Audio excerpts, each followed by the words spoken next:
السلام علیکم ورحمۃ اللہ وبرکاتہ۔ الحمدللہ وکفا والصلاة والسلام علی من لا نبی بعد۔ فاعوذ باللہ من الشیطان الرجیم، بسم اللہ الرحمن الرحیم۔ ولولا دفع اللہ الناس بعضهم ببعض لفسدت الارض۔ میرے محترم بھائیوں، اللہ رب العالمین نے قرآن مجید میں ان شکلوں اور ان صورتوں اور ان حالات کو بیان کیا ہے جن میں مسلمانوں پر اپنا بدلہ لینا، قتال کرنا، جہاد کرنا، تلوار اٹھانا، سر قلم کرنا، گردنیں اتارنا، ہاتھ توڑنا، یہ ساری چیزیں فرض ہو جاتی ہیں۔ اور اگر ہم ان کا جائزہ لیں اس وقت، تو کبھی وقت تھا ان میں سے ایک یا دو شکلیں پائی جاتی تھیں، اور انصاف کی بات یہ ہے کہ اس وقت وہ تمام کی تمام شکلیں ایک ہی وقت کے اندر موجود ہیں۔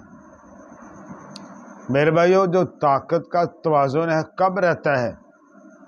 جب ظالم کو جواب دیا جائے، ظالم کا ہاتھ توڑا جائے، اپنی عزت، جان، مال اور حمیت اور غیرت کی حفاظت کی جائے، اپنے اسلاف، مقدس شخصیات، قابل احترام شخصیات، مقدس کتاب، ان کی حفاظت کی جائے، اس کے لیے مکمل جواب دیا جائے، تو یہ برابری کی سطح کے اوپر جواب ہوتا ہے۔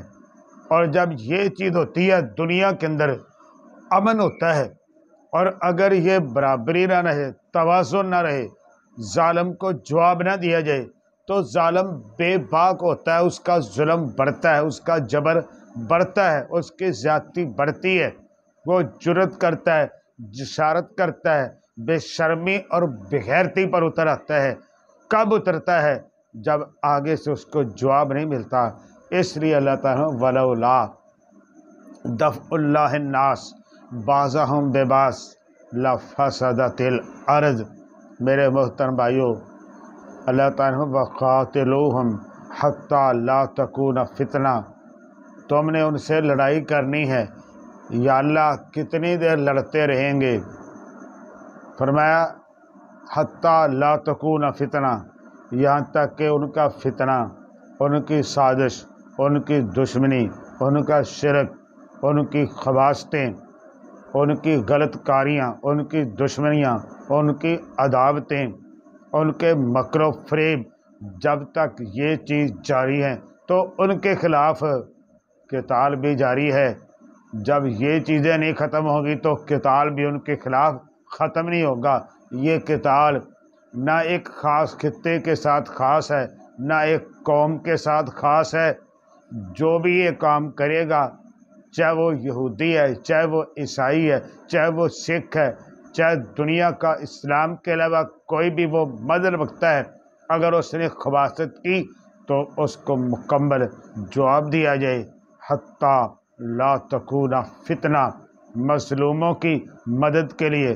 وما لکم لا تقاتلون فی سبیل اللہ والمستضعفین من الرجال والنساء والولدان الذین یقولون ربنا اخرجنا من هذه القریۃ الظالم اہلها۔ وہ جو مظلوم مرد ہیں، خواتین ہیں، بچے ہیں، بوڑھے ہیں، بے بس ہیں، وہ اپنے رب سے دعائیں کر رہے ہیں کہ یا اللہ کب لوگ آئیں گے؟ ہم کشمیر کی وادی سے، ہم فلسطین کے قید خانے سے، ہم برما کے عقوبت خانوں سے، ہم امریکی عقوبت خانے سے، ہماری بہن کی صدا ڈاکٹر عافیہ کی، اور کشمیر کے اندر، فلسطین کے اندر، برما کے اندر، باقی علاقوں کے اندر جہاں ہمارے مسلمان بہن بھائیوں اور بوڑھوں کو محبوس کیا گیا، ان کے خلاف جبر کو، طاقت کا استعمال کیا گیا، ان سب کی دعا ہے کہ یا اللہ ہمیں کون چھڑائے گا، تو ان کو چھڑانے کے لیے اللہ نے کہا وَمَا لَكُمْ لَا تُقَاتِلُونَ، تمہیں کیا ہو گیا ہے، تم لڑائی کیوں نہیں کرتے؟ وَأَخْرِجُوهُمْ مِنْ حَيْثُ أَخْرَجُوكُمْ، تم ان کو نکال دو جہاں سے انہیں تم کو نکالا ہے۔ تم مجبور ہوگے اپنا گھر چھوڑنے پر، اپنا کھیت کھلیان چھوڑنے پر، اپنے املاک چھوڑنے پر، اپنا کاروبار چھوڑنے پر، اپنے کھیت چھوڑنے پر، سب کچھ چھوڑ، جب سب کچھ تمہارا تھا تم سب کچھ چھوڑنے پر مجبور ہو گئے۔ اب وقت آ گیا ہے کہ تم ان سے مکمل بدلہ لو، جیسے انہوں نے نکالا تھا تم بھی نکال دو۔ اُذِنَ لِلَّذِينَ يُقَاتِلُونَ بِأَنَّهُمْ ظُلِمُوا، مظلوموں کو لڑنے کی اجازت مل گئی ہے۔ اب لڑائی ہوگی، اب مظلوم جواب دیں گے، انہوں نے بہت ظلم سہ لیا، بہت جبر ہو گیا، بہت زیادتی ہوگی، اب تو حد ہو گئی ہے، اب تو حد سے بھی پار ہو گئی ہے، حد بھی پار ہو گئی ہے، اب ان کو جواب دیا جائے گا۔ اُذِنَ لِلَّذِينَ يُقَاتِلُونَ بِأَنَّهُمْ ظُلِمُوا وَإِن نَكَثُوا أَيْمَانَهُمْ مِن بَعْدِ عَهْدِهِمْ وَطَعَنُوا فِي دِينِكُمْ فَقَاتِلُوا أَئِمَّةَ الْكُفْرِ، مسلمانوں سن لو، اسلام کے دعوے دار سن لو، اگر وہ معاہدے کو توڑ دیتے ہیں، اگر وہ اپنے ہی کیے گئے معاہدوں کی پاسداری نہیں کرتے، نہ وہ بدبخت کسی UN کو مانتے ہیں، نہ کسی بین الاقوامی ضابطے و قانون کو مانتے ہیں، کرتے کیا ہیں؟ طعنوا فی دینکم، تمہارے دین میں طعن کرتے ہیں، نعوذ باللہ نبی علیہ الصلوۃ والسلام کے خاکے بناتے ہیں، نعوذ باللہ قرآن کی توہین کرتے ہیں، نعوذ باللہ قرآن کو پھاڑتے ہیں، نعوذ باللہ قرآن کو جلاتے ہیں، نعوذ باللہ کوئی زیادتی کی کسر نہیں چھوڑتے۔ فَقَاتِلُوا أَئِمَّةَ الْكُفْرِ، اب تم نے لڑائی کرنی ہے، عام کافر سے بھی نہیں کرنی، ان کے پیچھے پشت پناہی کرنے والے دنیا کے جتنے جگہ ہیں، بدماش ہیں، عیاش ہیں، دشمن ہیں، ان سب کے ہاتھوں کو توڑنا ہے، گردنوں کو کاٹنا ہے اور ان کو عبرت کا نشانہ بنانا ہے۔ اور میرے محترم بھائیوں، اس وقت مسلمانوں کے پاس کوئی کمی نہیں ہے، تیل کی دولت ہے، وہ تیل کی دولت سے وہ کہاں ہیں وہ لوگ، وہ برج خلیفہ بنانے والے؟ برج خلیفہ بنانا شاید آسان ہے، قرآن کی حفاظت مشکل ہے۔ برج خلیفہ بنانا آسان ہے، نبی علیہ الصلوۃ والسلام کے ناموس کی حفاظت کرنا مشکل ہے، اور بلند و بالا عمارتیں بنانا آسان ہے، ناموس رسالت کی حفاظت کرنا مشکل ہے۔ چھوڑ دو ان باتوں کو، اپنی دولت کو، تیل کے پیسے کو عیاشی کے اوپر، فحاشی کے اوپر، اپنے جناب اللہ تللوں کے اوپر خرچ نہ کرو، عالم اسلام کے لیڈر بنو، عالم اسلام کے رہبر بنو، عالم اسلام کے رہنما بنو، آگے آگے ہو، پھر دیکھو پورا عالم اسلام تمہارے پیچھے ہوگا۔ الحرمین کی حفاظت کرنے والے، الحرمین اپنی جگہ، اگر الحرمین کی حفاظت کرنا تمہارے لیے باعث فخر ہے، اچھی بات ہے، بہت اچھی بات ہے۔ قرآن کی حفاظت کس نے کرنی ہے؟ ناموس رسالت کی حفاظت کس کرنی ہے؟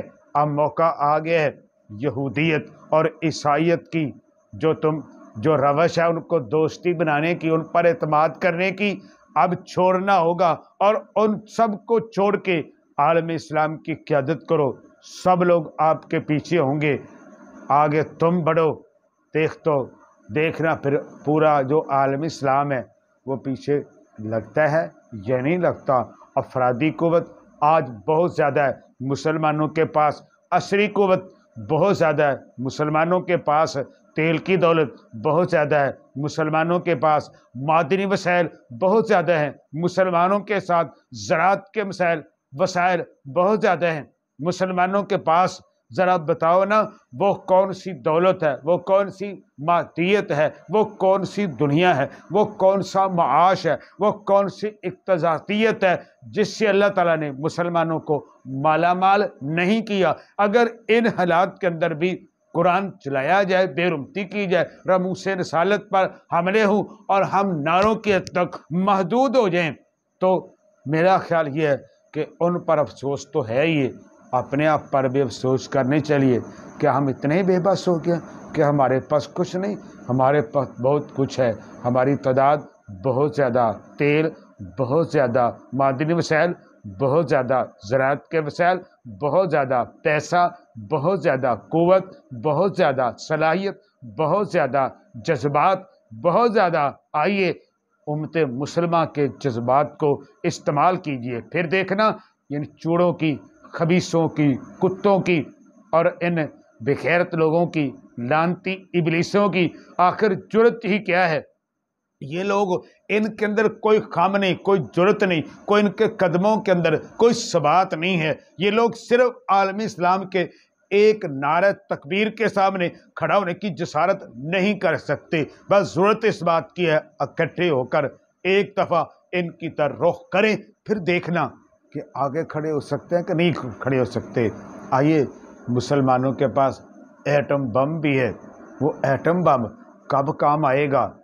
ناموس رسالت پر حملے ہوں، ایٹم بم ہمارے پاس، قرآن کے اوراق جلائے جائیں، ایٹم بم ہمارے پاس، قرآن کو پڑھا جائے، ایٹم بم ہمارے پاس۔ بتائیے کیا ایٹم بم شبرات کے اوپر چلانے کے لیے ہوتا ہے؟ واللہ اس وقت چاہے اپنی عسکری قوت کو استعمال کریں، چاہے اپنے ایٹم بم کو استعمال کریں، واللہ اس وقت سب سے بڑا مسئلہ مسلمان کی عزت کا، ناموس کا، قرآن کی حفاظت سے ہے۔ اس سے بڑی حفاظت نہ ہماری جان کی ہے، نہ مال کی ہے، نہ عزت کی ہے، کسی چیز کی اتنی عام حفاظت نہیں جتنی قرآن کی ہے۔ آئیے قرآن کی حفاظت کے لیے ایک ہو جائیں اور سب کچھ قربان کرنے کے تیار ہو جائیں۔ وما علینا الا البلاغ۔